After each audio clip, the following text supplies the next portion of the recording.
Assalamualaikum warahmatullahi wabarakatuh. Jumpa lagi anak-anak ibu semuanya dalam pembelajaran dengan materi yang baru pada hari ini. Ibu berharap kita sama-sama berdoa, mudah-mudahan kita tetap sehat, semangat selalu dalam pembelajaran jarak jauh yang kita lalui sampai saat ini. Baiklah anak-anak ibu, sebelum kita mulai pembelajaran kita berdoa dan membaca basmalah terlebih dahulu. Bismillahirrahmanirrahim. Pembelajaran kita pada hari ini adalah perumusan Undang-Undang Dasar Negara Republik Indonesia tahun 1945. Sedangkan kompetensi dasar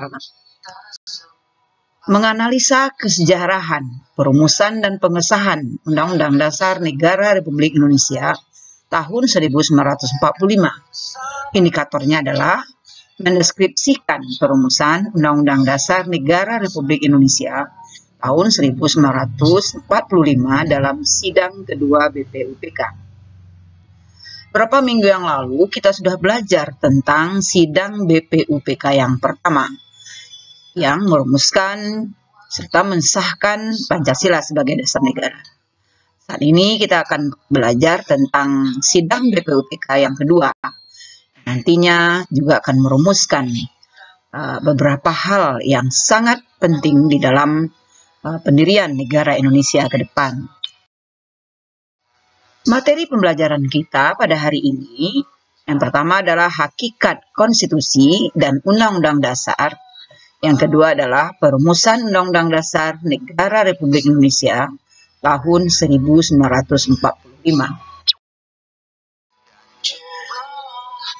Kita masuk ke materi yang pertama adalah hakikat konstitusi dan undang-undang dasar. Aristoteles merupakan ahli filsafat yang berasal dari Yunani kuno.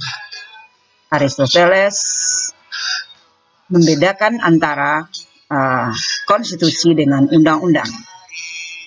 Konstitusi dikenal juga dengan istilah politeia, sedangkan undang-undang dikenal juga dengan istilah nomia. Emily Asidiki ini merupakan ahli hukum serta ahli politik ketatanegaraan di Indonesia. Sudah berapa buku yang beliau hasilkan dalam ketatanegaraan Indonesia. Salah satu buku yang beliau karang adalah Konstitusi dan Konstitusionalisme. Dalam buku itu beliau menyebutkan tentang naskah Undang-Undang Dasar 1945 yang pertama kali dipersiapkan oleh BPUPK. Hal ini dilakukan pada masa sidang kedua tanggal 10 Juli sampai dengan 17 Juli 1945. Saat itu dibahas hal-hal teknis tentang bentuk negara dan pemerintahan baru yang akan dibentuk. Kita masuk kepada pengertian konstitusi. Konstitusi adalah segala ketentuan dan aturan tentang ketatanegaraan, undang-undang dasar dari suatu negara. Menurut bentuknya, konstitusi dibagi atas dua. Yang pertama, konstitusi tertulis, yaitu konstitusi yang dituangkan dalam bentuk dokumen secara tertulis. Sedangkan konstitusi tidak tertulis adalah kebiasaan ketatanegaraan yang dilakukan berulang-ulang kali dalam periode tertentu, yang biasa disebut juga dengan konvensi. Konstitusi pada umumnya berisi tentang beberapa hal. Yang pertama adalah gagasan politik, moral, dan keagamaan. Sedangkan yang kedua adalah organisasi negara. Sedangkan yang ketiga adalah ketentuan HAM. Yang keempat, prosedur mengubah undang-undang dasar. Marilah kita bahas tentang sidang-sidang BPUPK yang kedua, tanggal 10 sampai dengan tanggal 17 Juli 1945. Kita lihat hari pertama. Pada tanggal 10 Juli 1945 membahas bentuk negara dan wilayah negara. Itu hari pertama. Sedangkan sidang hari kedua tanggal 11 Juli 1945 bentuk satu panitia perancang Undang-Undang Dasar yang ketuanya adalah Insinyur Soekarno. Sedangkan yang kedua dibentuklah panitia perancang keuangan dan perekonomian, yaitu Dr. Andreas Muhammad Hatta. Yang ketiga, panitia perancang pembela tanah air, yang ketuanya adalah Abi Kusno Cokrosujoso.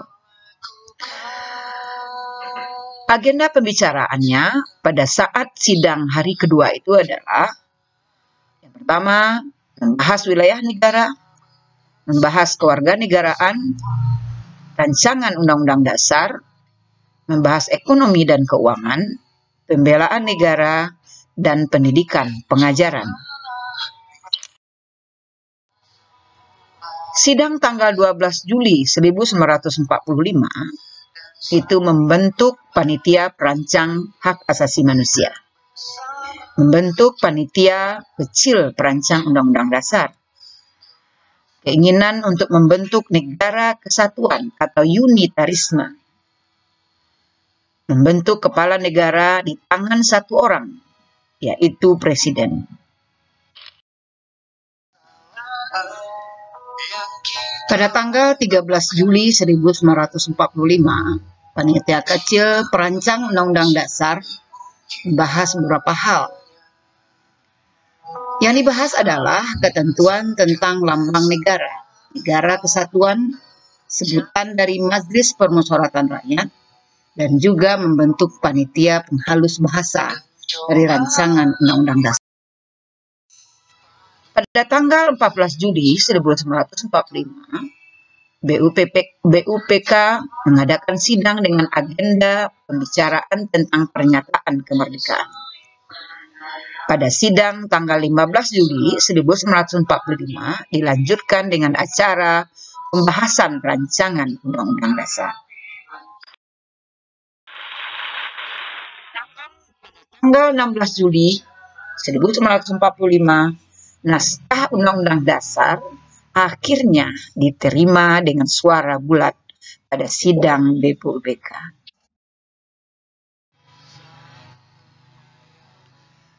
Perlu diingat bahwa pada saat kemerdekaan Indonesia diproklamirkan, Indonesia belum memiliki Undang-Undang Dasar Negara Republik Indonesia tahun 1945. Undang-Undang Dasar ini ditetapkan oleh PPKI pada hari Sabtu, tanggal 18 Agustus 1945, satu hari setelah Indonesia merdeka. Baiklah anak-anak ibu semuanya, kita akhiri pembelajaran kita pada hari ini, bahwa bisa kita simpulkan kalau konstitusi negara Indonesia itu melalui tahap-tahap yang cukup panjang. Sidang-sidang yang dilaksanakan oleh anggota BPUPKI penuh dengan suasana musyawarah, tidak membukakan egonya masing-masing, dan selalu mengutamakan kepentingan umum dari kepentingan pribadi dan golongan. Baiklah anak-anak ibu semuanya, kita lanjutkan ke aktivitas siswa yang akan kalian buat setelah ini, yakni tulislah minimal 10 orang tokoh pendiri negara yang ikut dalam sidang kedua BPUPK tanggal 10 sampai dengan tanggal 17 Juli 1945, dan carilah asal dari para tokoh tersebut. Selamat belajar anak-anak semuanya. Sekian dan terima kasih. Wabillahi taufiq wa hidayah. Wassalamualaikum warahmatullahi wabarakatuh.